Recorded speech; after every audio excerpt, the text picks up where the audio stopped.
If you clicked on this video, then you already are one of my favorite people in the world, because this movie is by far just one of those brilliant ones that you have to have seen. You have to have seen growing up.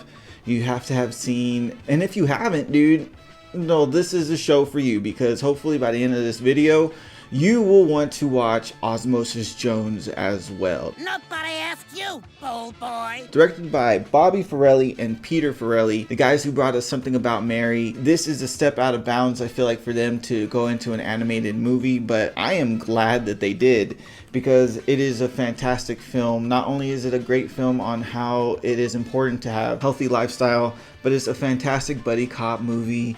And it has one of the coolest villains that has ever graced the silver screen. There are a lot of cool villains out there, do not get me wrong, but this guy takes the cake for sure. All right, guys, so let's talk Osmosis Jones. Jones? What?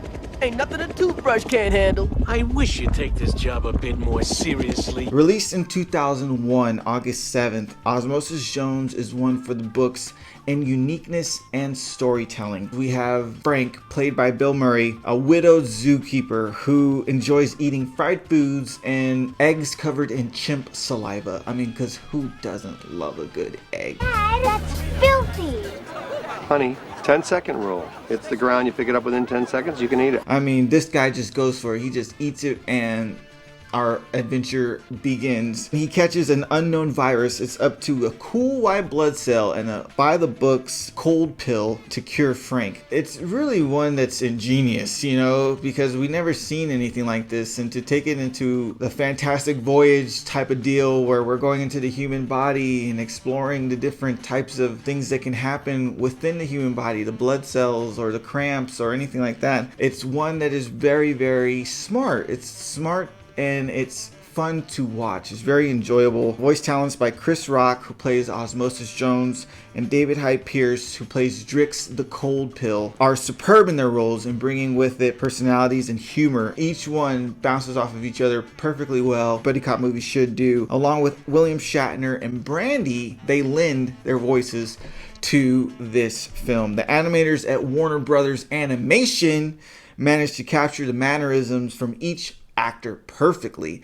I mean, down to Chris Rock's, you know, his facial expressions, to even, well, we'll get into that later, as well as the animation and the mix of 3D animation blew my mind as well too, because it just blends seamlessly. Warner Brothers was always able to just blend these two mediums seamlessly, from, you know, Iron Giant to Osmosis Jones. The use of 3D animation, 2D animation is one that picked up the reins from 2D animation and took it into a different realm. So where you from, tough stuff? I was developed at the University of Chicago, where I graduated Phi Beta capsule. Great.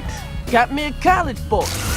You know, it's awesome how we get to go inside Bill Murray's Frank and see visually what happens when certain things affect the body, whether it be like something as small as a cramp, for example, or something as deadly like a virus. It hits at all angles, especially when it comes to hygiene, because, you know, Bill Murray, great actor, great comedian, but also great at just looking disgusting. No offense, man, but like, he pulled it off as someone who just, you don't want to become Frank. You know, you don't want to have the hygiene of Frank, for sure. Frank is like one of those guys that's just, he's just given up on himself. You know, he makes you want to pick up a salad. You know what I'm saying? You know, from his ingrown toenail to the zit. Oh, the zit scene, man, is just one that lives in my memory.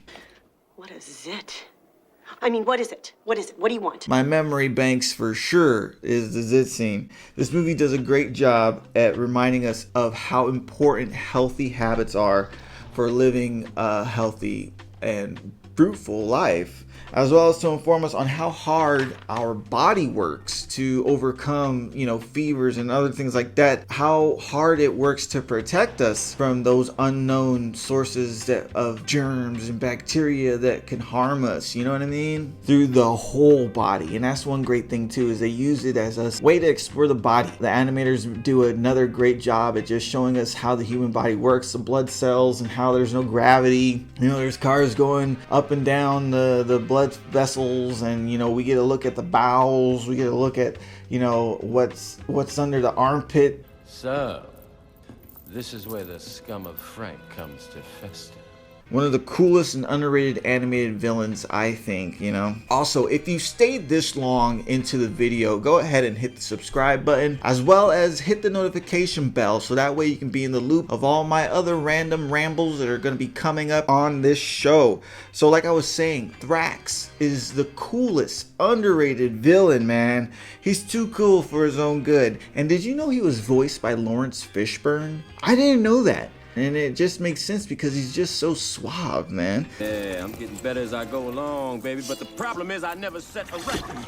Until my man Frank, that is. You know, you gotta hand it to the animators too. Animated by Dean Willens, able to get his mannerisms down, from the neck movements to, you know, how he pulls his hair back to just how he cocks his face. Hey, baby. You know, like all those things that add to his charisma. This villain is one you love to hate, you know, which are always the best bad guys. You love to hate them. They're always the best bad guys. Now, I always thought that Thrax was a short for anthrax, but it's not. So it turns out he's an original virus that they created for the movie. And I mean, it got me thinking about anthrax. It got me thinking about just how deadly a virus could be. And shoot, he was able to pronounce hypothalamus. I can't even pronounce it. This guy's interested in killing Frank in 48 hours in order for him to get his mark in the medical books, which is pretty ingenious, I think, for a motive for a villain in this movie. He wants to get his name in the medical books as the baddest virus around. You know, he even like says Ebola is nothing compared to me. I think that's really smart in how they took that villain route when it comes to a movie about the body, when it comes to a movie about bettering yourself physically and mentally. If you're interested in watching this great film,